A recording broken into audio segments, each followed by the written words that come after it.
Hi hello. അപ്പോൾ ചെറിയൊരു വീഡിയോയിലോട്ട് എൻ്റെ എല്ലാ മുത്തുമണികൾക്കും സ്വാഗതം. അപ്പോൾ ഞാൻ ഇന്ന് ഒരു കാര്യത്തിൻ്റെ ഒരു ക്ലിയർ തരാൻ വേണ്ടി വന്നതാണ് കേട്ടോ. എന്നോട് നേരിട്ടും അതേപോലെ ഇൻസ്റ്റ വഴി ഒക്കെ കുറേ ആൾക്കാർ ചോദിച്ചൊരു ചോദ്യമാണ്, എന്താ ഇടത് കൈ കൊണ്ട് ഫുഡ് കഴിക്കണേന്ന്.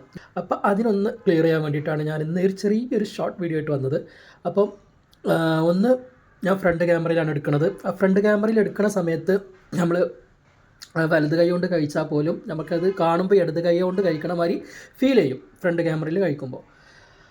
അപ്പോൾ ഒന്നത്, രണ്ട്, ഈ ഒരു വോട്ട് ചെയ്തിട്ടുള്ള ഈ അടയാളം ഉണ്ടല്ലോ, ഇത് കണ്ടിട്ടാണ് എന്നോട് കുറേ ആൾക്കാർ ചോദിച്ചത്, എന്താ പറയുക, ഇടത് കൈ കൊണ്ടാണല്ലോ ഫുഡ് കഴിക്കണേ എന്ന് പറഞ്ഞിട്ട്.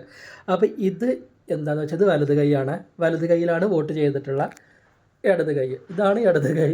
ഇതിമേലും വോട്ട് ചെയ്തിട്ടുണ്ട്. ഓക്കെ. അപ്പോൾ ഇത് ഞാൻ എൻ്റെ വോട്ട് ചെയ്തത്, ഇത് ഉമ്മാൻ്റെ വോട്ട് ചെയ്തത്. ഉമ്മാക്ക് ഞാൻ ഓപ്പൺ വോട്ടാണ് ഉമ്മാൻ്റെ ചെയ്തത്.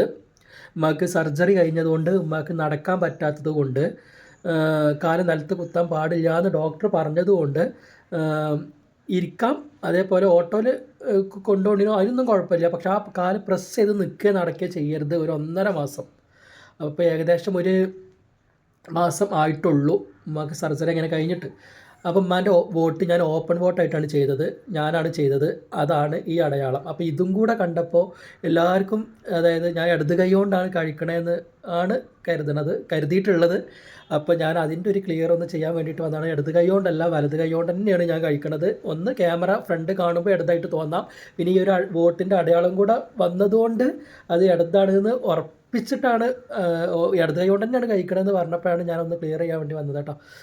ഉമ്മാൻ്റെ ഓപ്പൺ വോട്ട് ചെയ്ത അതാണ് ഈ വലത് കൈയിൽ കേട്ടോ. അതുകൊണ്ടാണ്. അപ്പോൾ അത്രേ ഉള്ളൂ. അതൊന്ന് ക്ലിയർ ചെയ്യാമെന്ന് കരുതിയിട്ടാണ് ഈ ഒരു ഷോർട്ടായിട്ട് വന്നത്.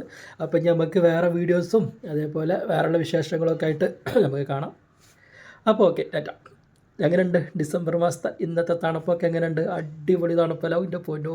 രാവിലെ എണീക്കുമ്പോൾ കഴിഞ്ഞ വർഷത്തിലാറൊക്കെ തണുപ്പ് കൂടുതലുണ്ട് ഈ പ്രാവശ്യം. രാവിലെ ഉച്ചക്കും വൈകുന്നേരമൊക്കെ തണുപ്പ് തന്നെയാണ്. ഇപ്പോൾ നല്ല തണുപ്പുണ്ട് കേട്ടോ. എനിക്ക് ഭയങ്കര ഇഷ്ടമാണ് ഈ തണുപ്പ് എന്ന് പറയുന്നത്. എനിക്ക് ഭയങ്കര നന്നായിട്ട് എൻജോയ് ചെയ്യുന്ന ഒരാളാണ് ഈ തണുപ്പ് കേട്ടോ.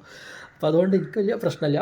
പക്ഷെ നല്ല രസമുള്ളൊരു തണുപ്പ്. രാവിലെയൊക്കെ ഇന്നൂസിനെ മദ്രസക്ക് കൊണ്ടാക്കുന്ന സമയത്ത് എന്ത് രസമാണെന്നറിയോ. അപ്പോൾ ഓക്കെ, അപ്പോൾ അത്രേ ഉള്ളൂ. ടാറ്റ.